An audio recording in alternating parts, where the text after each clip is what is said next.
Welcome, folks. It's the It's Official podcast, post Breeders' Cup edition. Jeremy Plonk here from First Bet and Express Bet, joined by my partner, Jeff Siegel. He's seen all the Breeders' Cups over the years, and we're going to talk about what we saw in Breeders' Cup 41 this weekend at Del Mar. Also talk about Jeff's experience as the morning line maker.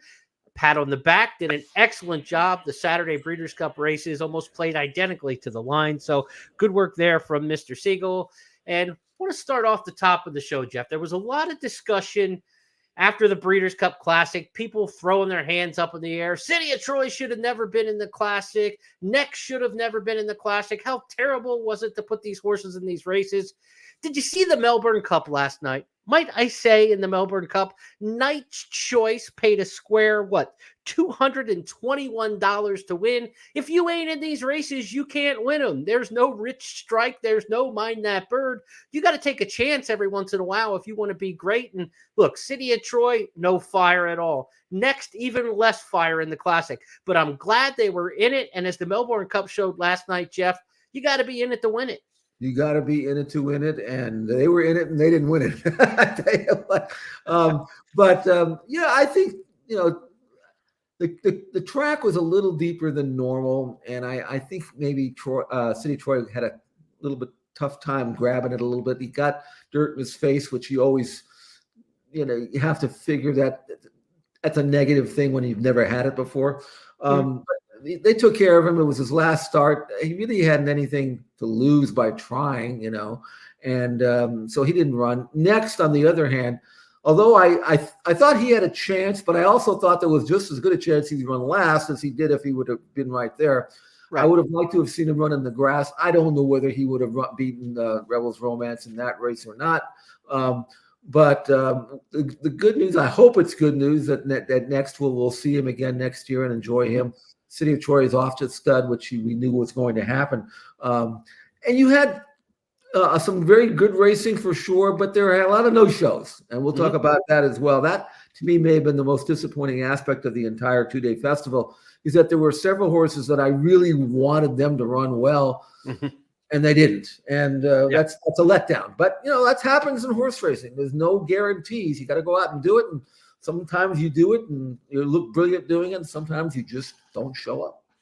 From a gambling standpoint, there was a good mix of intermediate prices throughout the Breeders' Cup. A lot of those $12, $13, $14 horses that you can make a little bit of hay with. You just had to come up with them in races where there were 5, 6, 7 multiple contenders in each race. Not a great gambling weekend for me. If you watched our preview podcast, we were hot in some spots, very cold in others. So it was a negative for me overall in playing this year's Breeders' Cup. But we're going to review the 5 hot topics as we do each and every week here on It's Official, but in a little different style, because those of you in the U.S. know it's election day. Get out there and vote today. Jeff Siegel and I are going to go to the ballot box for 5 topics this week, and we're going to cast our votes for a couple major categories, a couple disappointments, and maybe some horses to look forward to for the future. So we're going to start things out. We're going to the ballot box. First up, the MVP of the Breeders' Cup. Who was the most valuable performance that we saw Breeders' Cup weekend? Jeff, step into the booth. Who do you got? Well, Lake Victoria got my vote, although you like Sierra Leone, and I could not disagree with that one either. I could have did them both. But I know it's not the most prestigious or popular division. 2-year-old fillies running long on the grass. But over the years, we've seen some really, really great performances in this division. And I think Lake Victoria's win, not only the way she did it, but extending her career record to a perfect 5 for 5 for Aidan O'Brien, the daughter of Frankel. She was supposed to come over here and dominate. Lots of these Euros don't do that, but she did. And considering the future, we'll see her next year and hopefully the year after that. And I expect to see her, as the favorite in the 1,000 guineas next year and then into the classics there for Aidan O'Brien. I thought she was absolutely brilliant the way she performed. And so she gets my MVP vote, but your vote for Sierra Leone is certainly justified as well. I think these 2 performances stood out among the 2-day event. Let's go back to Future Stars Friday, where it was Lake Victoria in the juvenile fillies turf. She was sizzling late. On process, the leader. Kilwin continues to bear down. Lake Victoria's got her room now. And here she comes as she swings up on the outside. And they're into the stretch. Thought process, bracing for the challenge of Lake Victoria. And Lake Victoria goes right by to take the lead. Fiery Lucy is coming late with Mayday ready, but she's just too good. Lake Victoria, undefeated, has won the Breeders' Cup. It was Lake Victoria over Mayday ready. Not quite a Rozzy runs right by him from Tom Durkin back in 91 at Churchill Downs, but she was really impressive. One of the best 4- and 2-year-olds we've seen in the Breeders' Cup, maybe since a Rozzy in 1991. Maybe we'll see her back in the U.S. next year in the filly and mare turf, but the English Classic certainly will be the early spring and summer dates circled for Queen Victoria. Just a phenomenal performance. To me, she stole the day on Future Stars Friday. As for my MVP, we're going with Sierra Leone. Sierra Leone gets the check in the ballot box from me here. This was a race that Sierra Leone kind of needed, Jeff. I mean, when you think about it, this is a horse who cost $2.3 million. He was supposed to be great, but he had lost 4 in a row, 3 as the favorite. His earnings to date, $2.3 million. He was a break-even operation going into the Breeders' Cup Classic. He had the chance of basically being 2 for 7 on the year if he didn't get a victory on Saturday in the Breeders' Cup Classic. It was all on the line for Sierra Leone's reputation, for his legacy. Is he one of the top horses in the country, or is he just a 3-year-old who completely continued to underperform? Again, beaten favorite 3 races in a row, 2 of those at the hands of Fierceness. He had to get it done on Saturday, and he delivered. It was a little bit different performance for him because he kept straight in the lane and he did everything the right way. Let's take a look at Sierra Leone running down Fierceness in the Breeders' Cup Classic. Then I want to get your thoughts on his victory. Around the far turn, Fierceness. Fierceness has taken over the lead. Newgate on the attack. Sierra Leone is revving up on the far outside with a burst toward the front runners as they come to the top of the stretch. And they're into the stretch. And Sierra Leone has circled up on the outside to take the lead. Fierceness battles on second. Newgate behind them. Forever Young on the far outside. Sierra Leone. Fierceness digs in. Newgate. Forever Young. Sierra Leone close to home. Sierra Leone does it in the Breeders' Cup Classic. Fierceness was second. Forever Young was third. Newgate fourth. And then came Senor Bluskin. Heady ride there by Flavian Pratt. They swooped up early. 3 left-handed sticks coming in through the middle of the stretch. We know his tendency to bear into the left. He did give him the one right-handed tap at the wire there to just finish off the last few jumps, but I thought it was significant. I talked with the guys at Veasan on Saturday. We were doing a live show with Veasan during the Breeders' Cup races, and they wanted to know what I thought about Sierra Leone, and I said, it's kind of a double-edged sword. It's a short stretch there at Del Mar, less than 900 feet. But the fact that he bears in a long stretch, just kind of when he's on that lead the whole way, a short stretch might actually serve him pretty well if he can get to the front in time. And that's exactly how it played out in there. It was an A-plus performance for me for Sierra Leone. Yes, he got a nice pace setup, but he's had some nice pace setups before and didn't deliver like that. So for me, he was the MVP. He got the big prize in the $7 million Classic. Your take on his race? He ran great. And as you pointed out, he didn't do anything wrong or stupid. This was like a seasoned pro, like all the other disappointing runs that he had when he was leaning on and all this other stuff. That didn't happen at all. Now, again, perfect trip, perfect ride, good, perfect pace scenario. Everything went his way. And he rose to the occasion, whereas there have been other times when he hasn't, So good for him. He's only had now the 9 starts, and this was his best. His buyer numbers have gone from 99 to 102 to 109 to 111 for this race. He's got a chance to be a very important horse next year and make a lot of money if they want to travel with him. So he was outstanding. And my question to you is, and I've heard some discussion about this, that it's cut and dried, that he's now the champion 3-year-old. I don't know. What do you think? I mean, obviously the Breeders' Cup Classic should carry the most weight. As a championship race, and he won it.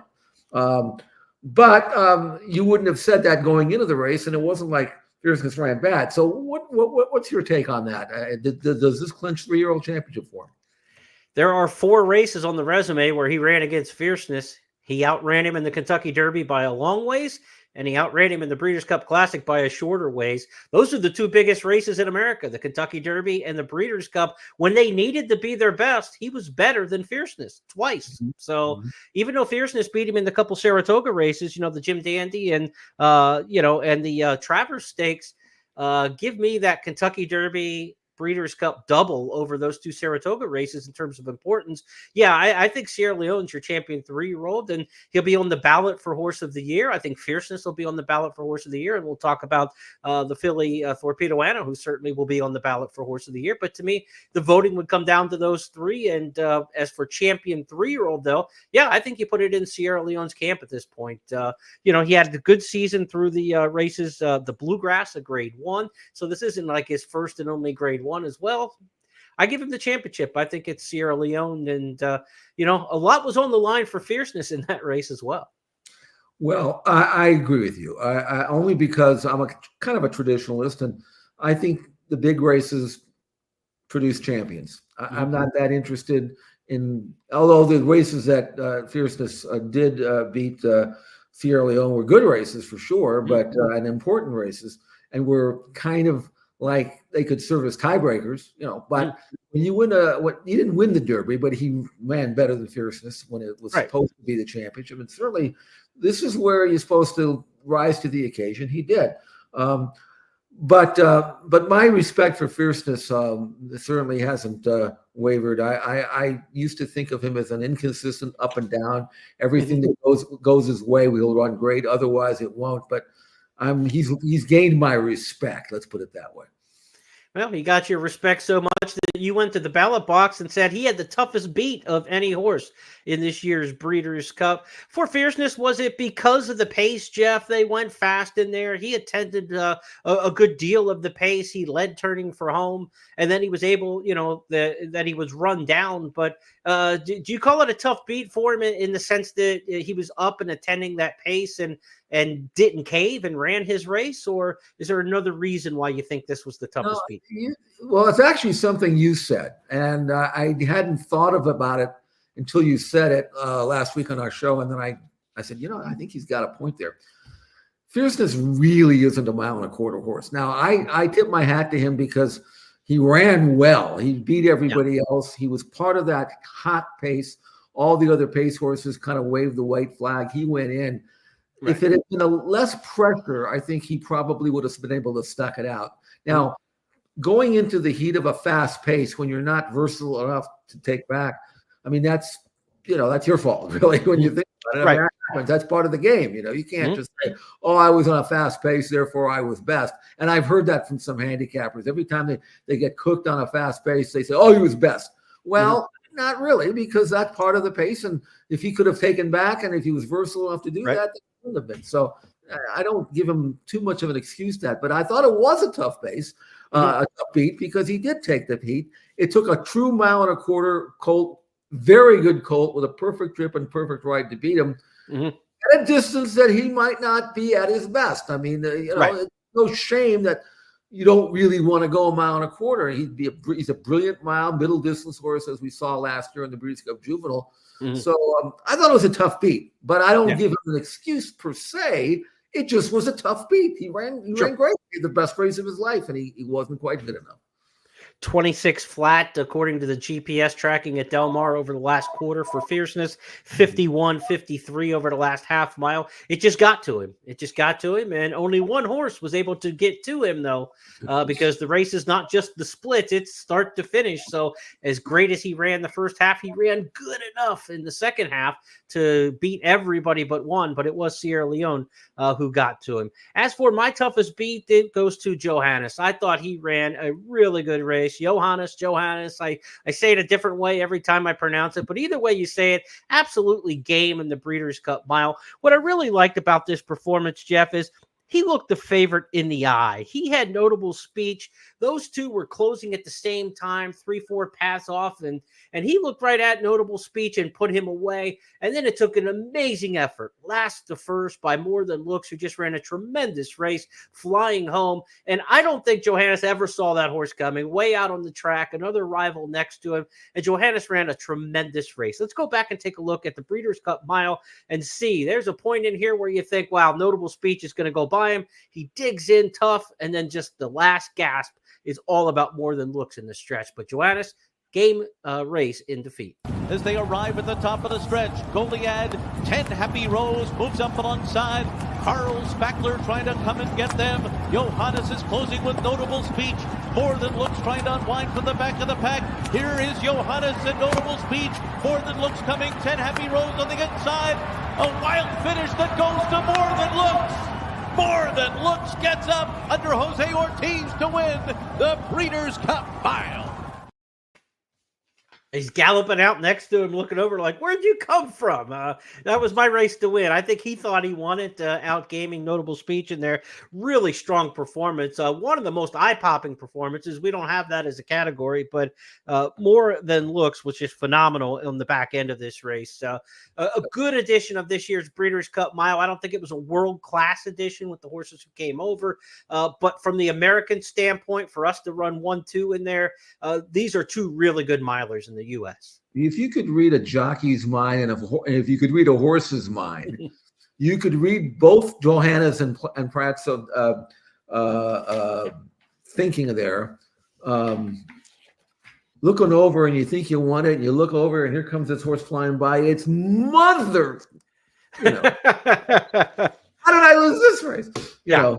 So, really, to me, it was a terrific performance, and I figured he would run his race. I just thought notable speech for me personally was just the better of the two, and he had every chance, and he just got beat. And give the New York shipper some credit. He did run some tough luck over in New York, pace dependent, but he was absolutely last at the top of the stretch. Yeah, and he just whipped to the outside, and again over a course that was really kind towards speed. I thought that I'm sorry, kind to the closes. I beg your pardon. I thought he might have been helped a little bit by that, but he did it. Coming last quarter in sub 23.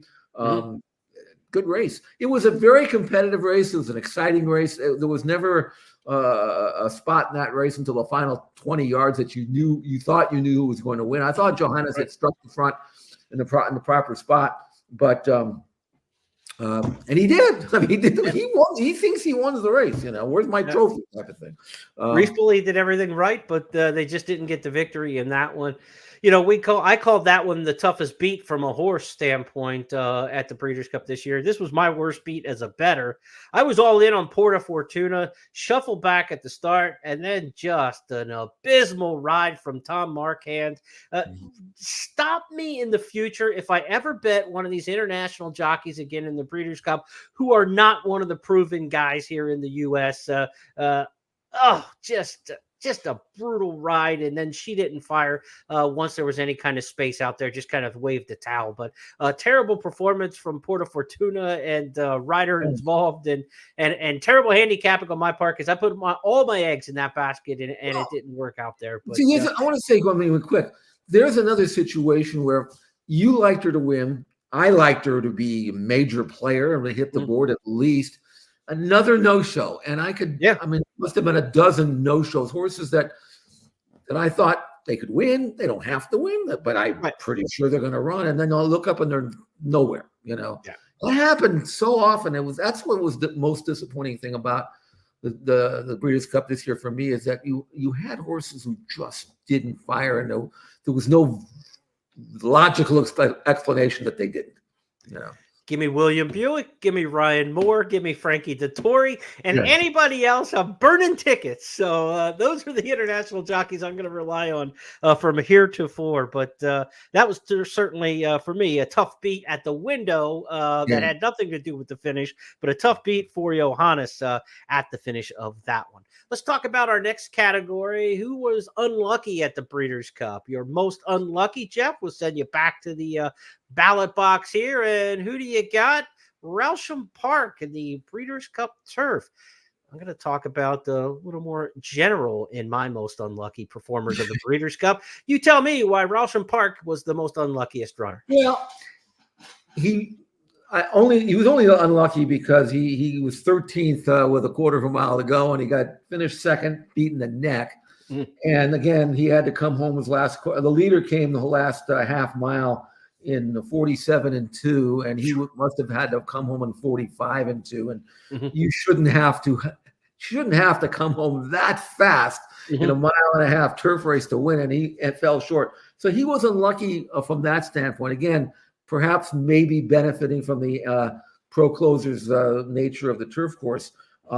I looked at his form in Japan. I wanted to look for a price. I looked at him. I said, do I think he's good enough? He's good enough to maybe finish 4th or 5th, And he ran better than I did. And I not only was he, unlucky, but those who backed him, and I knew some people who did, got beat a neck, and that would have been their weekend. So it all comes together. But on the other hand, he could have salvaged a little bit for the Japanese entourage, and he couldn't quite do it. And that would have made their day. And it turns out, as you know, Japan's horses were basically a disaster. Yeah, we'll talk about that in a bit. Let's go back to the Breeders' Cup Turf, see how far back Rousham Park was early in the race. Leveling up, John is second last. Rousham Park is the trailer. Cabo Spirit on top. Moving into the clubhouse turn. Breeders' Cup winner. Rebels Romance is 1.5 lengths behind. Farbridge continues to be right in behind them, while covered up at the rail. There goes Harvard is next. Moving on the outside. Then Wingspan, Luxembourg, Gold Phoenix, and Shariar toward the rail. Break of another 2 to JRB inside of Grand Sonata. Then El Encinal. Leveling up, John is second last ahead of Rousham Park. 3/4 up in 1:13.82 seconds. Cabo Spirit is the leader up the backstretch. Rebels Romance 3/4 of a length behind. Then Farbridge third to the inside. There goes Harvard is fourth. Right in behind them, Wingspan, Gold Phoenix, Luxembourg now coming under a ride while riding the rail around the far turn. Rebels Romance moving now. Rebels Romance takes the lead from Cabo Spirit as they make their way to the top of the stretch. There goes Harvard is next. Farbridge trapped in behind horses, no place to go. Then Gold Phoenix and Wingspan, and on the far outside, Rousham Park from behind, but Rebels Romance has built a big lead here. Rousham Park is cutting into it. Rebels Romance by 2. Rousham Park coming. Rebels Romance, Rousham Park. Rebels Romance, a Breeders' Cup winner again. Rousham Park was second. Shariar was third. 22-4 the final quarter for Rousham Park, according to the GPS. 46-1 over the last half mile. That's unbelievable to lose on the back end of a mile and a half turf race. Too. And wide, yes. Jeremy, though,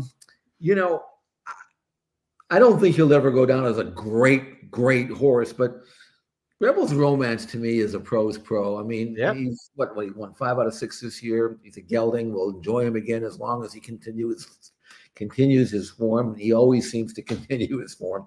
And I'm even though the horse I liked in that race, JRB was off the board and off the track.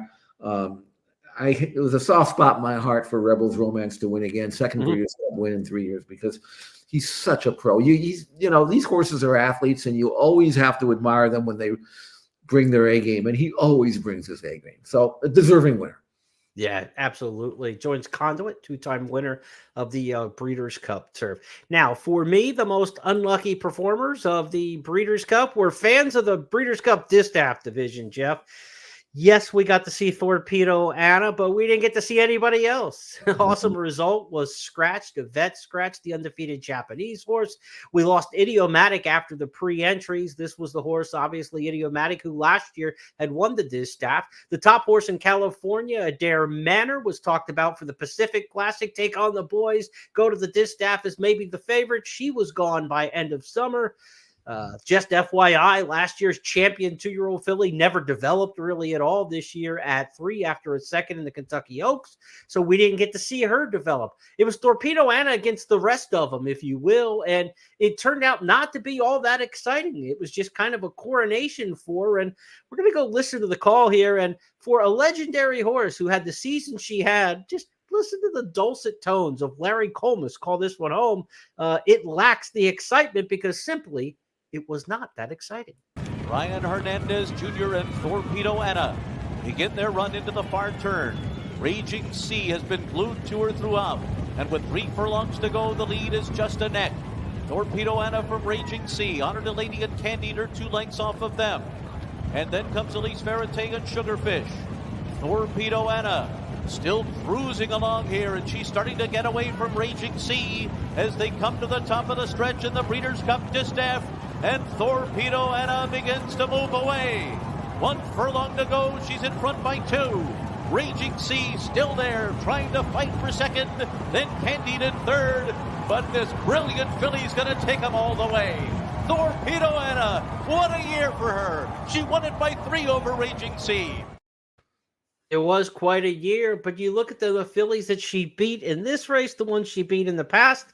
Without that Travers, where she outfinished Sierra Leone and just missed out the fierceness, there's not a lot of names in the past performances to get you excited about just how great maybe Torpedo Anna was. And you say, well, what do you expect? What are you asking for? Think about the great Personal Ensign in 1988 when she won the Breeders' Cup Distaff, a race we still think about, we still talk about. Again, 1988, it's 2024. That was 36 years ago because she beat Goodbye Halo and Winning Colors, the Oaks winners. Or Derby and Oaks winners on the finish line. She had the foils there to make the drama. There was no foil in here whatsoever for Torpedo Anna, so it just kind of became a procession. That's not a knock on her at all, but it's just a letdown in terms of what could have been a great distaff, where you're really looking forward to what could have been a legendary showdown. I mean, defending champ Idiomatic, Adair Manor had last year's champion, just FYI, developed at 3. This could have been an all-timer. Like, if you'd have told me in May this could be an all-time distaff, it's a legitimate conversation piece. But this year, it just turned out to be a handover to her, and she took advantage of it and ran an excellent race. But I just wanted to see more. I just wanted more, being greedy. I wanted to see Awesome Result in the race, and she got a late scratch. So, because I had watched video of her, and she was one that could have laid right up off the pace or even on it. She would have made Torpedo Anna run a little harder than she ever had to run. In fact, also kind of anticlimactic for me, because given the pace scenario, and we saw this in the Breeders' Cup Juvenile, when you go the first opening quarter and half at Del Mar, as easy as she was able to do, and it was never any doubt in my mind she was going to win at any stage. Right. And she went about her business. But I mean, I think if you evaluate that race and the trip that she had and the time and all that other stuff, she really didn't run that much better than she had run in the Cotillion, if you want to know the truth. I mean, based on, the time and the way she did it and who she was beating, which was, it wasn't a great group, let's face it, with all the absentees. So it was kind of hollow to me. I still, you still think that she's a major, major, major contender, if not the favorite, for Horse of the Year based on resume, and that's okay. I mean, she did everything except lose the Travers in a photo. I mean, that was great. That shouldn't have chipped away at that. But I just was left a little empty with that. And that's, you want to see memorable performances, and all she did what she had to do. It wasn't exactly memorable, for maybe through no fault of her own, but it just didn't turn out that way. And the position on the card didn't help either, right? They moved up the 3 big races, the Distaff, the Turf, and the Classic, for NBC television because of their Big Ten football package, so that they weren't on Peacock or USA or another network. But that detracted a little bit. Even if this was a coronation, let's say this was the last race on the Breeders' Cup card, right? And everybody's kind of like waiting around to see Torpedo Anna put in a great performance, and we could just kind of cheer her around the track, that kind of deal like that. It would have had more to it. Yeah, A little you more know what it was, Jeremy? It was the 6th race in the card. That's what it was. Yeah, right. And it was in the middle of the multi-race bets, and it kind of screwed them up a little bit in terms of how do you want to play this with such a heavy favorite? And so just none of it really worked. And I think that's what made fans of the Breeders' Cup this time the most unlucky of this year's Breeders' Cup. Okay, we talked about there being some flops on the track at the Breeders' Cup. Deciding which one was the biggest flop was not easy to do. So let's go back to the booth and tell us, Jeff, biggest flop of the Breeders' Cup. What say you? How does Cogburn collapse like that? He broke like a rocket ship. He made the lead. He was clear. He was going fast, but he's a fast horse over a fast course.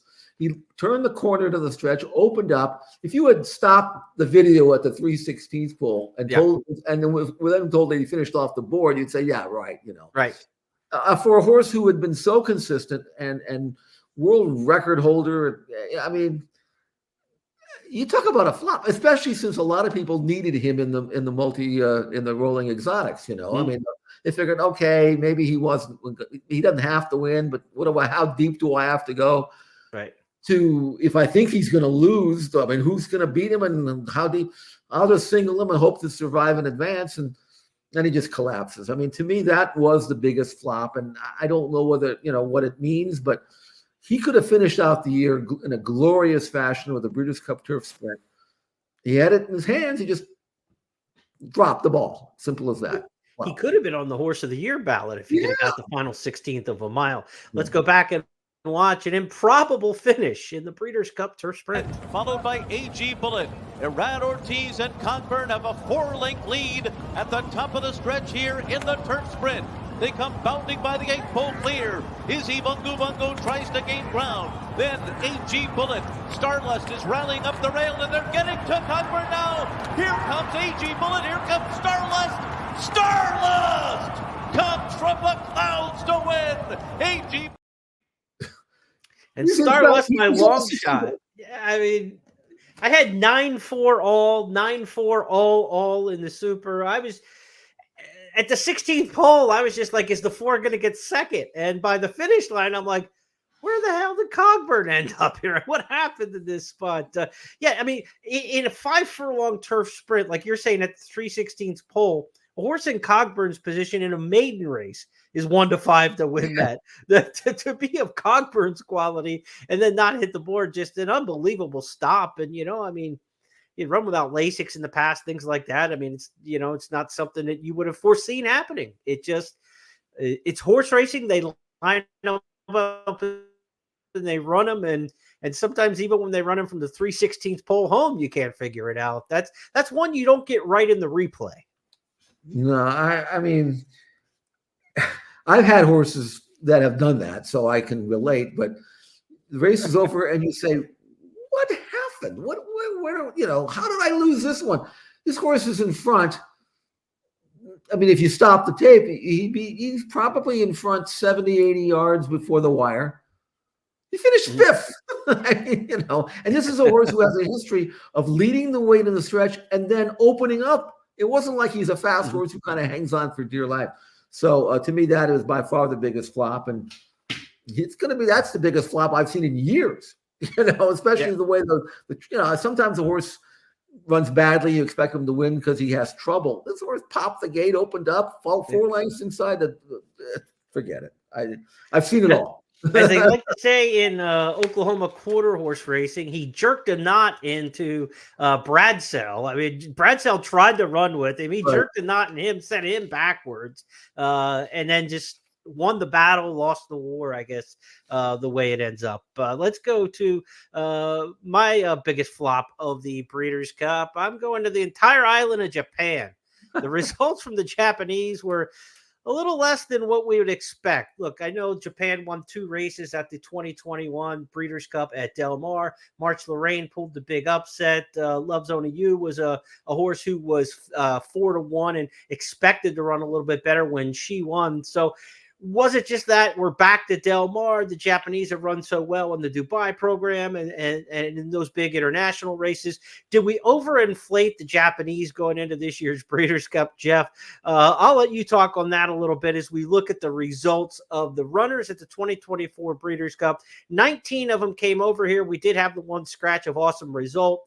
18-0-1-2, no wins, 1 second, 2 third place finishes. The second and third both came in the Breeders' Cup turf. So outside of the Breeders' Cup turf, these Japanese runners did absolutely nothing. 11 of them finishing 8th or worse, Jeff. See, if you didn't put the title up there, I thought you might have mistakenly put up Aaron Judge's batting. But that wasn't it. But it reminds me of that where I didn't know enough about the Japanese runners, and I usually don't because I just don't have a clear handle on the form over there. You watch the video, you think you know who's good and who can run and who doesn't, but never did I expect it to be this bad. And it was just awful. It didn't start out good and it never got any better. So, other than that, the colt that I mentioned, Rawson Park. Park in the turf, and he wasn't even supposed to run that well. I mean, I looked at his form and I'm saying that's a Group 2 horse, maybe. I mean, I don't know if he's that good. He's 5 years old. He's not like he's some up and coming prospect. Do we utilize this information maybe next year at Del Mar? Do we think of a couple of years back as being a fluke and maybe downgrade the Japanese horses the next time they come over here? Because they'll come next year. They like traveling and the money's good and it's not that hard a ship. I mean, I guess you learn from experience, and I think we learned something. What do you think, Jeremy?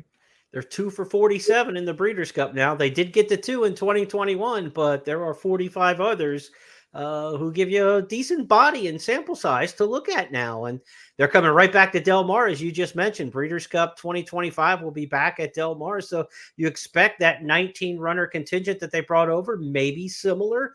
Maybe they'll be a little bit more reluctant to bring over 6 different juveniles to run on the 2-year-old card since they didn't perform very well.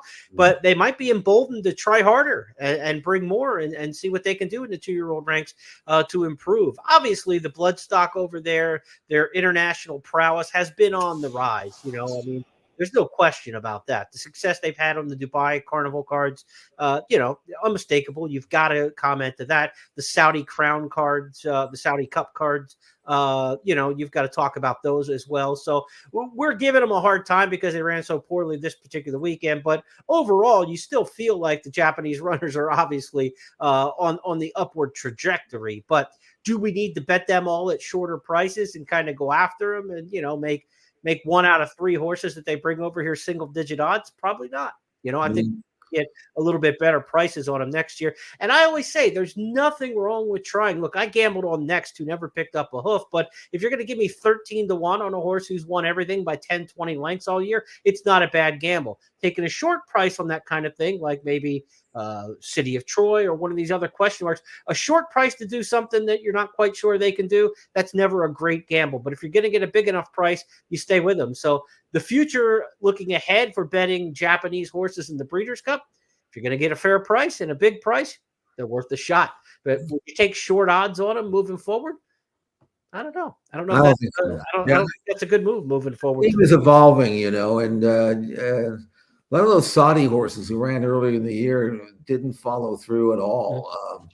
What's that one? The sprint over there, I think, finished dead last in the sprint here. So look, and that was another thing too. Like, right, a lot of those ran like Dubai or Saudi, took long layoffs, had one tune-up, and entered the Breeders' Cup here. Maybe they will rethink their prep path and say that wasn't enough, right? And maybe you'll see a little bit different kind of conditioned program for these horses coming over to the Breeders' Cup next year. Something to keep an eye on. I think they're going to, like any trainer or any kind of, horseman, you're going to assess what works and what doesn't work for them. And this obviously didn't work this year. And maybe they'll change up the game a little bit next year, and they're worth keeping an eye on. But for me, you're going to have to show me again. You're going to have to come back to, and again, March Lorraine was a massive price. So there's been one logical